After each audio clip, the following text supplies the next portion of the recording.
Long days and pleasant nights, fellow travelers, along the path of the beam.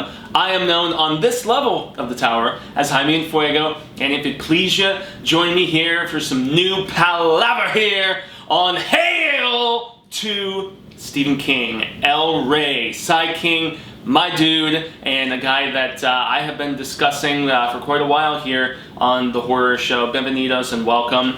Yes, this is episode 86 of Hail to Stephen King, and there's a little bit of discussion about from 2 episodes a week to moving to 1 episode a week so that there is a special incentive for the Patreon crowd, but we will get to that at some different point very, very soon. But long story short, the month of June saw the 5th anniversary of this awesome, heartwarming yet heart-wrenching Stephen King book.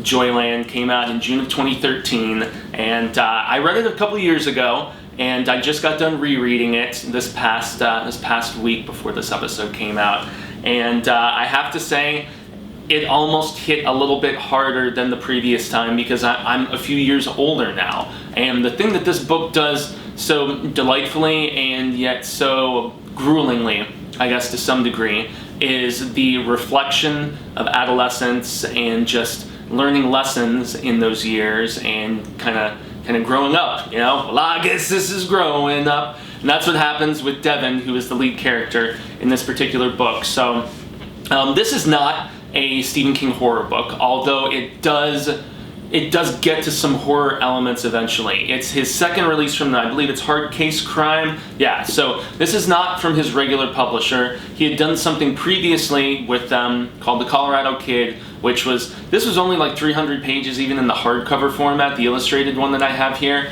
I can't remember since I replaced my tiny little paperback version with this nicer one, but yeah, both that and The Colorado Kid, which is kind of a little bit of a dead body on a beach, you know, this young recruit woman working with an older guy. They turned it into this lengthy series called Haven, which was like 4 or 5 seasons. Never watched it, but I've actually been implored by a lot of constant viewers and readers here for this program to check it out and, you know, maybe do a little bit of coverage as the episodes go on here, because we are getting close to episode 100 before the end of the year.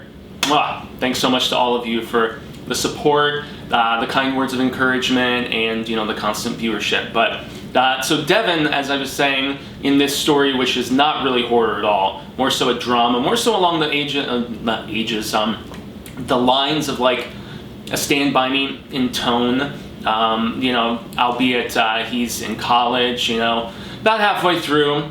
He's in a relationship with this girl named Wendy, and they're about to go on summer break from the University of New Hampshire. She's going back home to Boston, and originally he was gonna either go home to Maine or he was gonna, you know, work at the school again, like scrubbing floors and stuff like that. But he has this inherent desire to just kind of go have an adventure, although he would rather have adventures in, you know, adventures between the sheets or a shower or somewhere silly with his lady, because he's a virgin.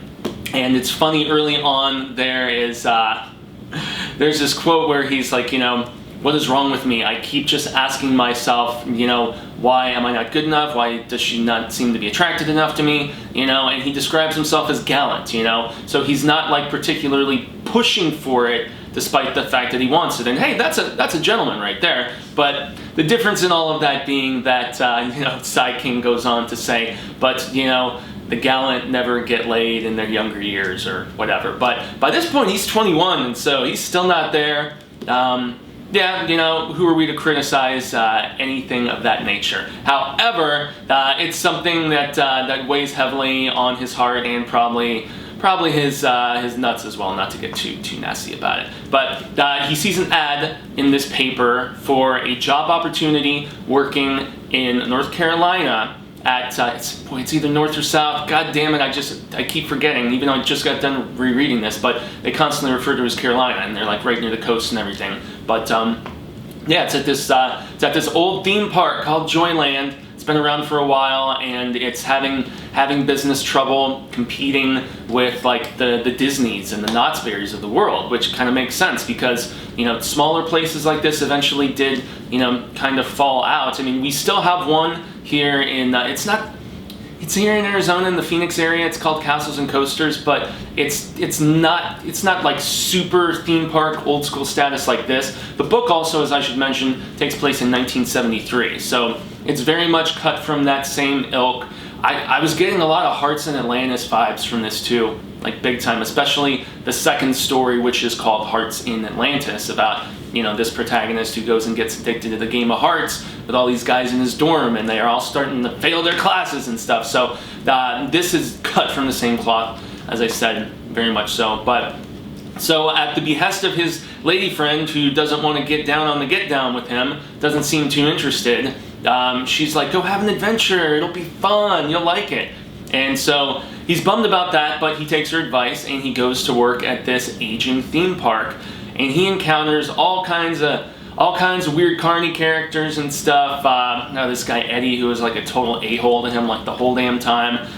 You've got Madame Fortuna, if I remember. She goes by a couple different names. I think Rossi is like her real name, and she's originally from New York, but she's got this whole like shtick that she does. She's a fortune teller, and she tells him early on in the book that he has a dark shadow hanging over him, and that he's going to meet two kids, you know, one young boy and one young girl. And a king trope that they do explore a little bit here is a bit of the touch, you know, you got the touch, you got the power, or the shine, or, you know, whatever you want to call it. But yeah, she's kind of got it, or maybe she doesn't. You'll have to read the book to find out, because I'm not trying to spoil this. It's such a quick, fun read, whether you rock the audio book, which is very good, and, you know, the guy doing different voices and stuff like that. Get it on audiobooks.com or, you know, Audible or whatever. But even the read is so quick and so just engaging and interesting for me that I want all of you to read this, damn it.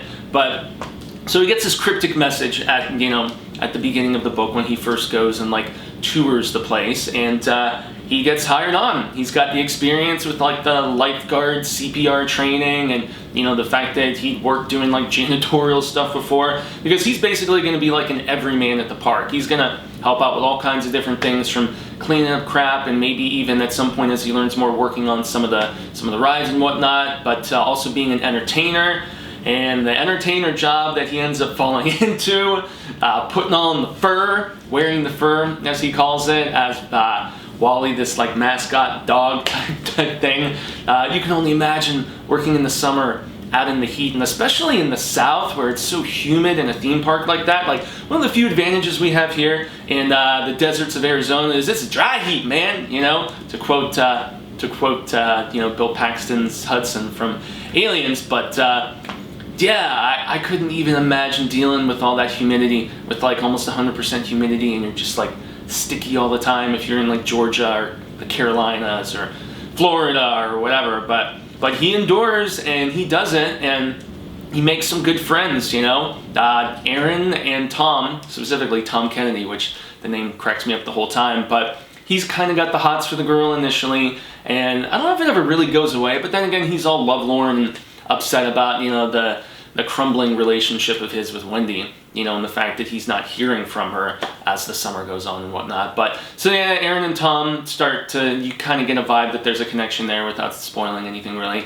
And the first half of this is genuinely just that coming of age story, and just seeing him deal with some heartbreak. And I just love that, like, he's getting into his Doors records and talking about Dark Side of the Moon coming on, and now he's just listening to this depressing classic rock, which that was me, not quite at 21. Well, maybe at 21. I've always been of that hopeless romantic cut where it's like, you know, you pine for one, and you know, then I don't know. But I could really relate to him because, you know, especially when I was a kid, you know, I never got the girl, and I was always like outside looking in and friend zoned and all this crap. So it was, I could relate, man. I really could. And so, yeah, it's kind of that examination of, you know, your first love being such a tough love when it doesn't work out and things like that. And also how your friends get you through.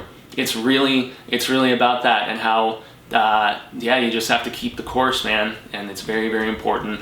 And so that's where some of the heart-wrenching comes in, especially because the story is being told from Devon's perspective, and he's in his 60s now, as he mentions, and so he looks back, like, the body style, and mentions what happened to some of these friends, and as time went on, and whether they stayed in touch, and things like that, and that he's in his 60s, and he's a prostate cancer survivor, and all this different stuff, and so that's why he's very bittersweetly looking back, and it kind of flashes to him doing that direct narrative back to him just having more of this ruminating kind of thinking, and just directly addressing through writing. And of course, in typical King style, he becomes a writer.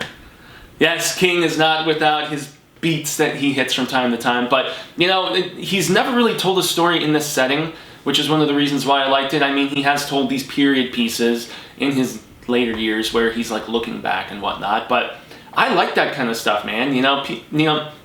They say it's never good to look back. I think you must remember the past so you don't repeat it, kind of thing, where so that you at least keep some of the lessons you learned in context and things like that. And so when the second half of this book starts, because it's very much a summer read, the fact that it starts in the summer with school just getting done, so perfect thing to be reading right now, peeps. But he decides to stay on a little longer after the summer season is over and the park closes, and the second half of the story is where we get a different beast that, they don't really describe in the little leaflet here. Everything that I'm mentioning here is pretty much leaflet status and just a little bit of expansion. It's so tough to review something like this without getting into divulging too much. But the second half is where he makes some of those encounters, that were kind of prophesized or predicted by Miss Rossi Fortuna.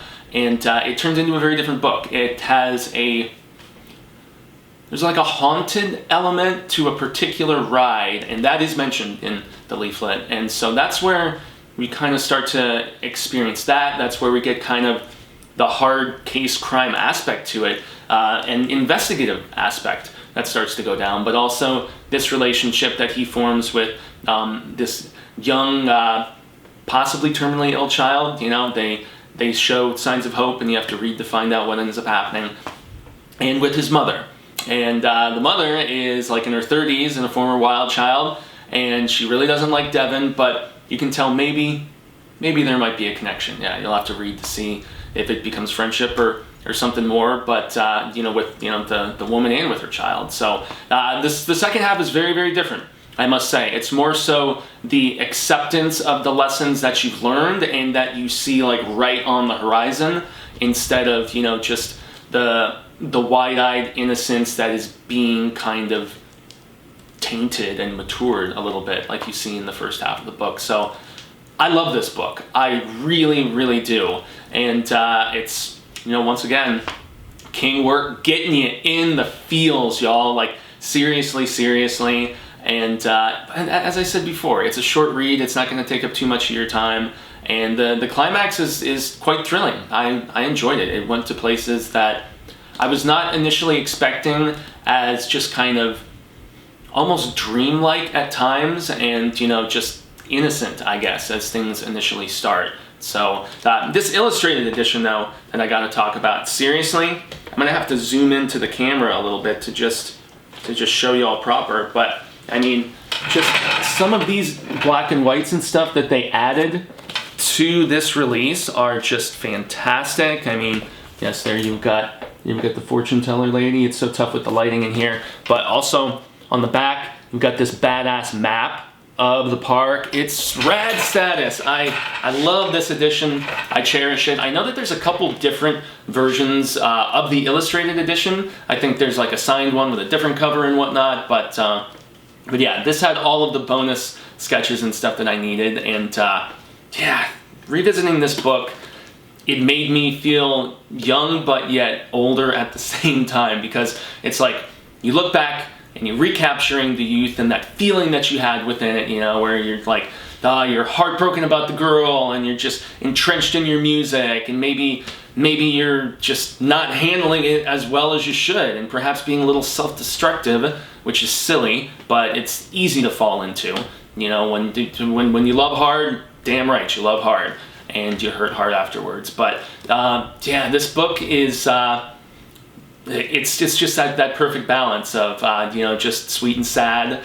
And there's something significant to the feeling of sadness, y'all. I mean, listening to a sad song and where it just really gets you. I mean, it's why people watch tearjerkers like Terms of Endearment and shit like that, because there is a part of us that human emotion of just sadness, it feels at times, I'm not going to say more real than happiness, but I don't know. I'll quote Butters from South Park, my favorite show, where he's like, if I hadn't felt that happy, this sadness wouldn't have as much significance. And I'm totally paraphrasing. There's a similar line in Vanilla Sky.